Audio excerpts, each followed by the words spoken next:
당신이 지평선에서 폭풍이 형성되는 것을 지켜보고 있지만 그것을 지나가는 구름이라고 부르기를 고집한다고 상상해 보십시오. 그것은 순진함이 아니라 고의적인 맹목입니다. 대부분의 사람들은 멀리서 들리는 기차의 기적 소리를 들으면서 선로에서 피크닉을 즐기는 바보처럼 행동합니다. 누군가 휘파람을 불면 땅이 살짝 흔들리고 역사의 순환과 도미노 효과를 이해하는 소수만이 위험을 깨닫는다.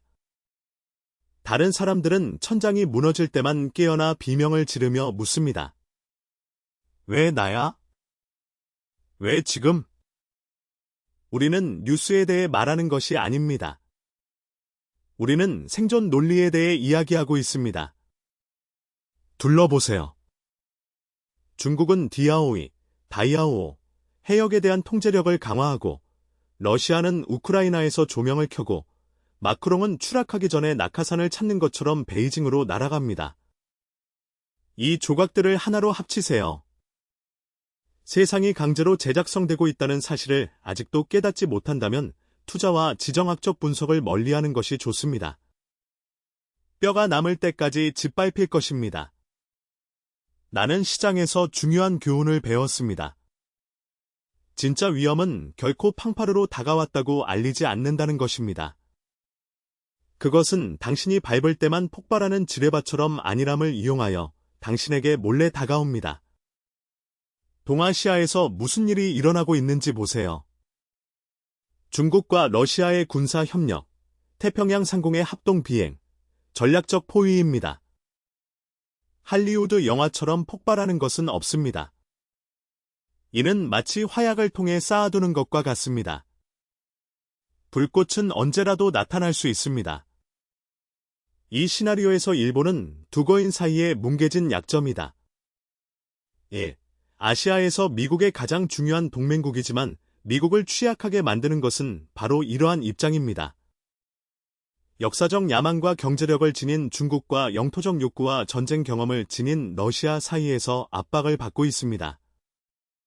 지구 반대편에서 불을 끄느라 분주한 보호자에게 안전을 맡기는 것은 수영을 못하는 인명구조원에게 목숨을 건 것과 같습니다. 당신은 말 그대로 자신의 생존을 짧게 바꾸고 있습니다. 다이아호에 대해 이야기합시다. 누가 섬에 대해 더 많은 권리를 가지고 있는지에 대한 유치한 논쟁으로 시간을 낭비하지 마십시오.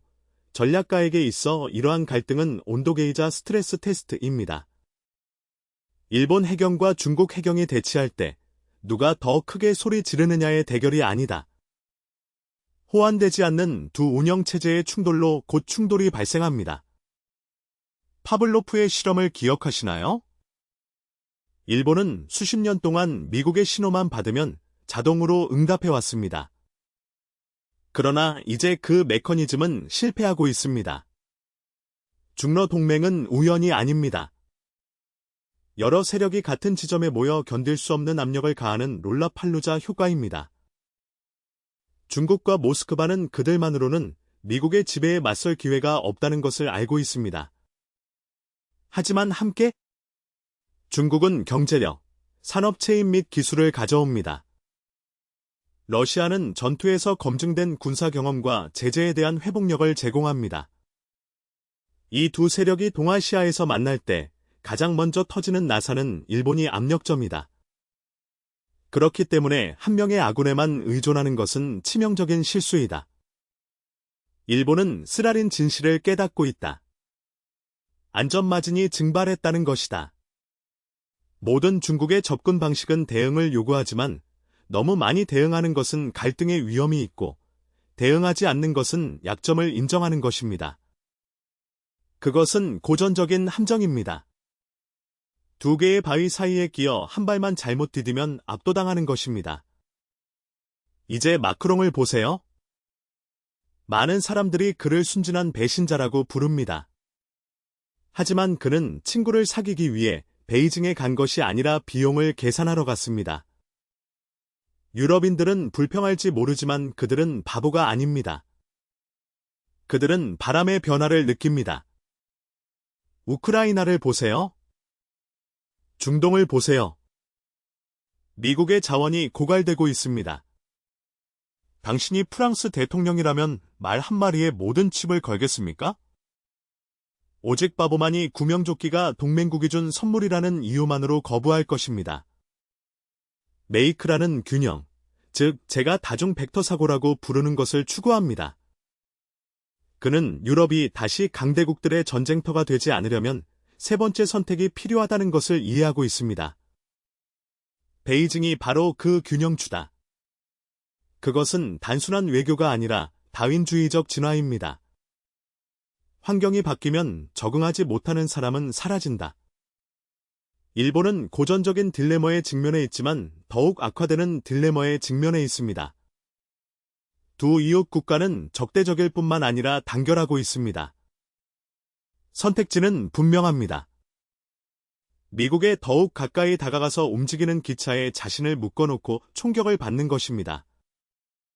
미국이 반역죄로 간주할 중국과의 경제적 관계 유지, 또는 러시아와 거리를 두어 북부섬의 문제를 해결하지 않고 러시아 폭격기가 기다리고 있습니다. 인간의 두뇌는 불일치를 싫어하며 일본은 수십 년 동안 미국 우산을 맹목적으로 신뢰하도록 훈련되었습니다. 그 우산이 구멍이 나더라도 바꾸는 것은 고통스럽습니다. 하지만 현실은 용서하지 않는다. 러시아가 우크라이나에서 입지를 굳히고 동쪽으로 눈을 돌렸을 때 일본의 악몽이 시작됐다. 이것은 더 이상 군사훈련이 아닙니다. 이것은 순수한 지정학적 위협입니다. 일본을 순회하는 중러 비행기는 관광을 하지 않습니다. 심리전입니다. 그들은 총을 쏠 필요가 없습니다. 단지 자원을 고갈시키려는 압력을 유지하고 인구 사이에 공포를 조성하고 의사결정권자를 정신분열증 상태에 빠뜨리기만 하면 됩니다. 가장 효과적인 공격은 물리적인 공격이 아니라 신뢰를 무너뜨리는 공격입니다. 적이 자신을 의심하기 시작하면 이미 전투의 절반을 승리한 것입니다. 더 넓은 관점에서 보면 세상은 혼란스러워 보이지만 내가 보는 것은 질서가 다시 쓰여지는 것입니다. 아시아는 선택이 아닌 상황의 힘에 의해 새로운 무게중심으로 부상합니다. 중력과 같습니다. 좋아하든 상관없습니다. 창문 밖으로 뛰어내리면 다칠 것입니다. 조어, 다이아오, 중국과 러시아의 움직임, 일본과 미국의 반응, 유럽의 망설임 등 이 모든 것이 같은 메시지를 외치고 있습니다. 오래된 성이 철거되고 있고 새로운 성이 세워지고 있다는 것입니다. 매일의 헤드라인에 푹 빠져서 각각의 위기가 고립된 사건인 것처럼 반응한다면 당신은 임박한 붕괴에 직면하여 여전히 차트에서 패턴을 찾으려고 노력하는 투자자와 같을 것입니다. 진짜 재앙은 항상 일어나지 않을 것이라고 맹세한 일에서 온다. 위험이 일상화되면 인간의 반응은 거부에서 무관심으로 변합니다. 바로 여기에 위험이 있습니다. 역사는 전쟁이 집단 마취의 순간에 작은 계산착오로 시작되는 경우가 많다는 것을 보여줍니다. 그러니 주의하세요.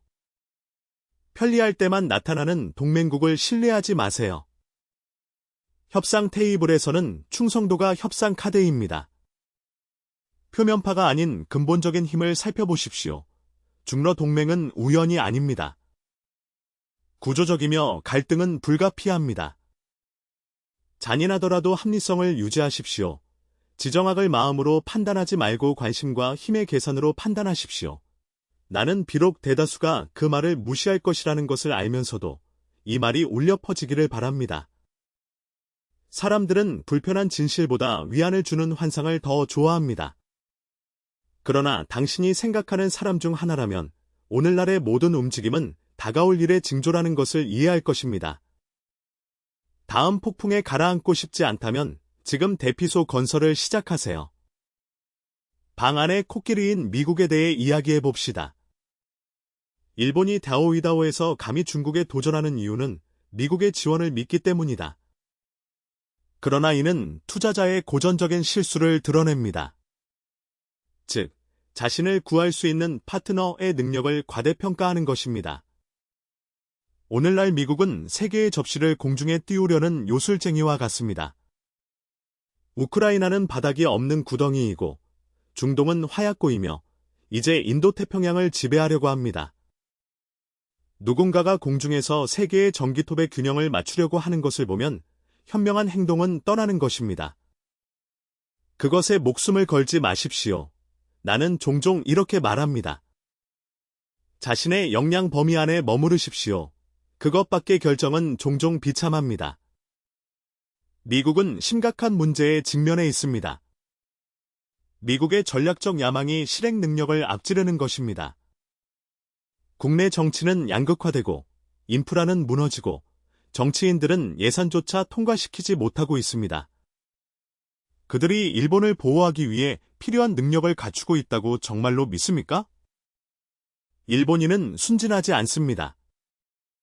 그들은 누구보다 현실을 더 잘 봅니다. 그들의 두려움은 중국의 힘에서 오는 것이 아니라 그들의 큰 형이 떠날 준비가 되어 시계를 보고 있다는 깨달음에서 비롯됩니다. 차오리 멍어는 인센티브 메커니즘을 보여주면 결과를 알려줄 것이라고 말했습니다. 일본이 하고 있는 일을 보십시오. 국방 예산이 급증하고 자위대의 역할이 재정이 되었으며 이전에는 생각할 수 없었던 공격용 무기까지 대화에 등장합니다. 단지 중국에 대한 두려움일까요? 아니다. 궁지에 몰린 자의 간절함이다. 이 변화는 구조적입니다. 국가가 포기될 수 있다는 사실을 인식하면 인센티브 메커니즘이 변경됩니다. 그는 작지만 치명적인 고슴도치가 되어야 합니다. 많은 사람들이 아직도 깨닫지 못하고 있지만 우리는 일본의 성격이 재구성되는 것을 목격하고 있습니다.